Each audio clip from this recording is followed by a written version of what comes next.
ये मेरे को पी एन 4 रीजन है।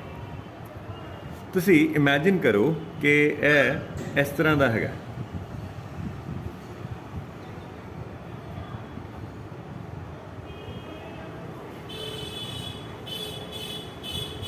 यह पी रीजन है एन रीजन है, यह पी रीजन है, यह फिर मेरे को एन रीजन है। वही है ना पी एन। मैं विचों इनू कट लिया, विचों कट लिया। कैन यू इमैजिन इट कि जिस तरह दो पार्ट्स का मिलके बनया सी, यह दोनों हिस्से जोड़ दो तो यही चीज़ आ जाएगी। तो यह एक तरह नाल पी ट्रांजिस्टर है तो यह एन ट्रांजिस्टर है। तुसी कंसीडर कर सकते हो जिस तरह SCR बेसिकली PNP ते NPN ट्रांजिस्टर का कंबीनेशन है, जिदे च के एक दी बेस दूजे दे कलैक्टर नाल ते इहदी बेस इहदे कलैक्टर नाल जुड़ी हुई है, एक दी बेस दूजे दे कलैक्टर नाल जुड़ी हुई है। इस तरह के कनैक्शन नूं असीं कहने आ डार्लिंगटन कनैक्शन। की कहते हैं? Darlington connection. तो let us draw the circuit diagram तो फिर दोबारा तो ये करैक्टरिस्टिक्स नूं एक नवे तरीके से समझने की कोशिश करांगे।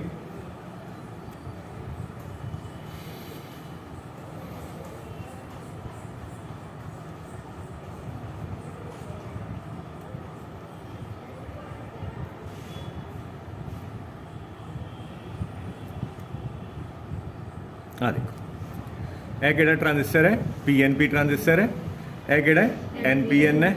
ਇਹਦਾ कलैक्टर ਇਹਦੀ बेस ਨਾਲ जुड़िया है तो ਇਹਦਾ कलैक्टर ਇਹਦੀ बेस ਨਾਲ जुड़िया है। ਇੱਥੇ ਜਿਹੜਾ टर्मिनल है that is the gate terminal, this is gate terminal. ਇਹ एनोड ਤੇ कैथोड, एनोड कैथोड वोल्टेज है। जब तक मैं गेट तो वोल्टेज ना देवां, ठीक है, ये दोनों ट्रांजिस्टर कंडक्ट नहीं करते पे, यह ऑलरेडी सानू पता है।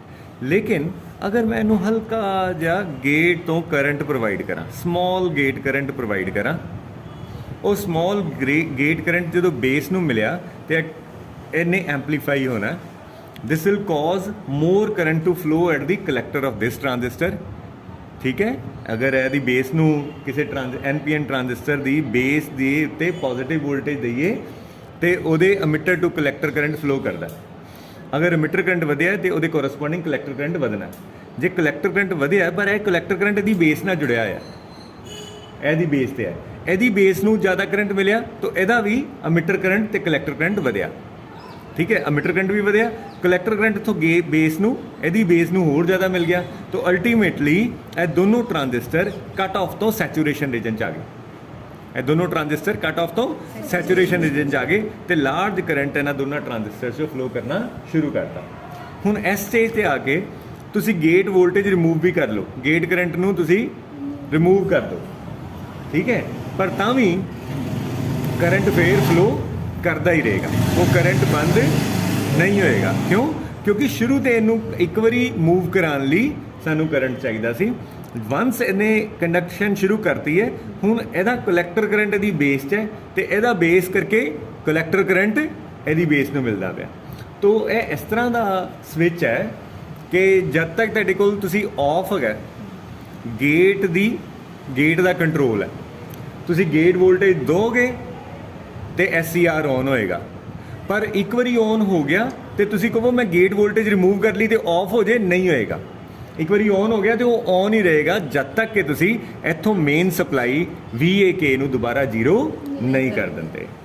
Is it okay? तो यह एक इस तरह की डिवाइस है जिदे च की है साडे को गेट वोल्टेज ऑन करन लई उहदा कंट्रोल है, ऑफ करन च उहदा कंट्रोल नहीं हैगा। This type of connection as I told you is called Darlington connection of transistors. Is that okay? तो यह पहले तो सानू SCR की एक बेसिक वर्किंग समझ लगी। तो SCR मैनू की समझ लगा, हाले तक मैनू SCR समझ लगा कि SCR एक 4 लेयर डिवाइस है, 3 टर्मिनल है, एनोड कैथोड ते गेट। ठीक है, नॉर्मल जो मैं सिर्फ AK वोल्टेज दे दा तो मेरे कोल वो AK वोल्टेज के कोरसपोंडिंग J1 तो J3 फॉरवर्ड बायस है, J2 रिवर्स बायस है।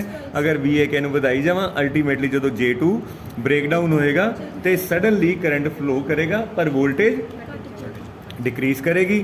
वोल्टेज के डिक्रीज करने नाल करंट का राइज नैगेटिव रजिस्टेंस करैक्टरिस्टिक है एग्जिबिट करता है। जिन्नी ज़्यादा नैगेटिव जिन्नी ज़्यादा गेट वोल्टेज असी प्रोवाइड करी चलांगे पॉजिटिव, ਉਨੀ ਛੇਤੀ ਬ੍ਰੇਕਡਾਊਨ ਹੋਈ ਚੱਲੇਗਾ।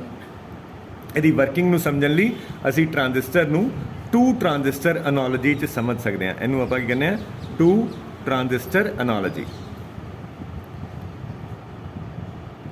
ਤੋ ਟੂ ਟਰਾਂਜ਼ਿਸਟਰ ਐਨਾਲੋਜੀ ਮਤਲਬ PNPN SCR ਨੂੰ ਸਮਝਣ ਲਈ ਅਸੀਂ ਯੂਜ਼ ਕਰ ਸਕਦੇ ਹਾਂ ਕਿ ਜਿਸ ਤਰ੍ਹਾਂ ਇਹ ਦੋ ਟਰਾਂਜ਼ਿਸਟਰ PNP ਤੇ NPN ਦਾ ਬਣਿਆ, ਇੱਕ ਦੀ ਬੇਸ ਦੂਜੇ ਦੇ ਕਲੈਕਟਰ ਨਾਲ, ਦੂਜੇ ਦੀ ਬੇਸ ਪਹਿਲੇ ਦੇ ਕਲੈਕਟਰ ਨਾਲ ਹੈ।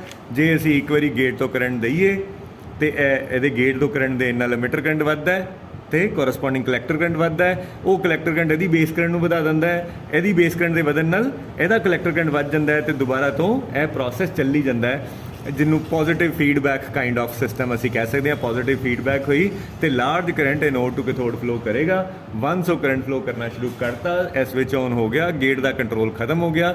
ਹੁਣ ਅਗਰ ਤੁਸੀਂ ਇਹਨੂੰ SCR ਨੂੰ ਆਫ ਕਰਨਾ ਚਾਹੁੰਦੇ ਹੋ ਤੇ ਤੁਹਾਨੂੰ ਕੀ ਕਰਨਾ ਪਏਗਾ, ਪੂਰਾ ਦਾ ਪੂਰਾ VAK ਨੂੰ ਹੀ ਜ਼ੀਰੋ ਕਰਨਾ ਪਏਗਾ। ਕਰੰਟ ਜ਼ੀਰੋ ਹੋਏਗਾ, ਫਿਰ ਦੁਬਾਰਾ ਗੇਟ ਦੀ ਟੌਰ ਬਣ ਜਾਏਗੀ, ਫਿਰ ਦੁਬਾਰਾ ਗੇਟ ਜਿਹੜਾ ਹੈ ਉਹਦਾ ਕੰਟਰੋਲ ਐਸਟੈਬਲਿਸ਼ ਹੋ ਜਾਏਗਾ।